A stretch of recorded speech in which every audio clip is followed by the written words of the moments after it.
नमस्कार, एक बार पुनः स्वागत है आपका ज्ञान गंगा आयुर्वेद क्लासेस में। आज हम बात करने वाले हैं रस आश्व भेषज के प्रयोग के अंतर्गत कुपीपक और रसायन के अंतर्गत बात करेंगे रस सिंदूर का निर्माण। रस सिंदूर का निर्माण सबसे पहले हम लोग देखेंगे घटक द्रव्य। घटक द्रव्य जो पढ़ रहे हैं ये रस युग सागर के द्वारा पढ़ रहे हैं, ठीक है। रस युग सागर ने रस सिंदूर का वर्णन रसायन प्रकरण में किया है। तो घटक द्रव्य क्या है? शुद्ध पारद एक पल है, शुद्ध गंधक एक पल है, तीसरा है वटांकुर स्वरस भावना हेतु प्रयोग करते हैं।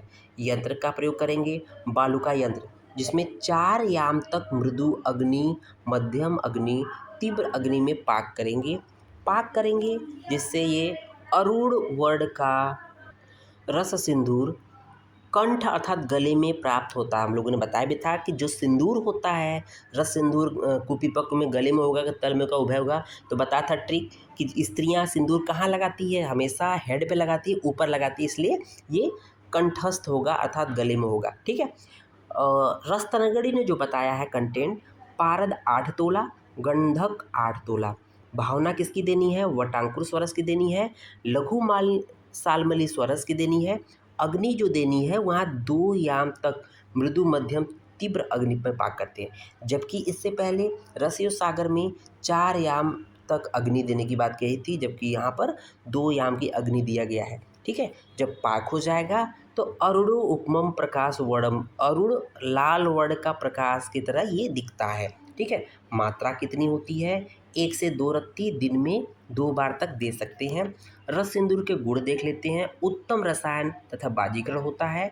ज्वर, प्रमेह, शूल, भगंदर, क्षय, गुल्म रोग, पांडु रोग, स्थौल्य का नाश करने वाला होता है।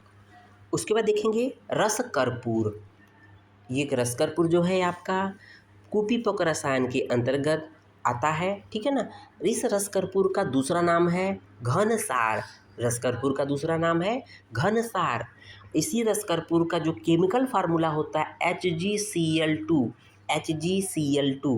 ठीक है। और इसको क्या बोलते हैं? पर क्लोराइड ऑफ मरकरी। जो घटक द्रव्य होता है रस कर्पूर का, उसको कैसे याद करेंगे? पागल कपूर। कैसे याद करेंगे? पागल कपूर। तो पा फार हो जाएगा पारद, ग फार हो जाएगा गंधक अम्ल अर्थात सल्फ्यूरिक एसिड, ल फार हो जाएगा संधव लवण। तो पागल कपूर रस कर्पूर का घटक द्रव्य है। शुद्ध पारद 1 भाग, गंधकाम्ल अर्थात सल्फ्यूरिक एसिड 1.5 भाग और संधव लवण 1 भाग होता है। निर्माण विधि देख लेंगे। कुपीपक रस निर्माण विधि द्वारा करते हैं। मात्रा जो होती है 1/64 रत्ती से लेकर 1/32 रत्ती यूज करते हैं। अनुपान जो होता है त्वकचूर्ण, नौसार आदि जल।